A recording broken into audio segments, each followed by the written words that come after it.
பரவாயில்லையே, பார்க்ல சுத்துற அளவுக்கு வந்துருச்சு உங்க புனிதமான விவகாரம். இந்த சமயத்துல வாக்கிங் அவசியம்னு டாக்டர் சொன்னாரு. அதனால கைய புடிச்சுக்கிட்டு நடக்கறீங்க. அவளுக்கு தான் வெக்கம் இல்ல. அட்லீஸ்ட் உங்களுக்காவது இருக்க வேண்டாம்?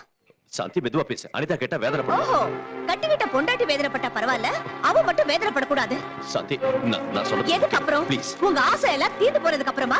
சாந்தி எல்லாரும் என்னம்மா என்ன தகராறு? இத பாருங்க, இவர் என் புருஷன். இவர் கையில 2 கூல் ட்ரிங்க்ஸ் இருக்கு. ஒண்ணு இவருக்கு, இன்னொன்னு யாருக்கு தரணும்? உங்களுக்கு தான் தரணும். ஆனா அந்த புத்தி இவருக்கு இல்ல. இத என் சக்கரத்துக்கு தருவாரா? கொஞ்சம் வாய் மூடுறியா? நீங்க என்ன பண்ணாலும் நான் வாயை மூடிட்டு தாங்க இருந்தேன்.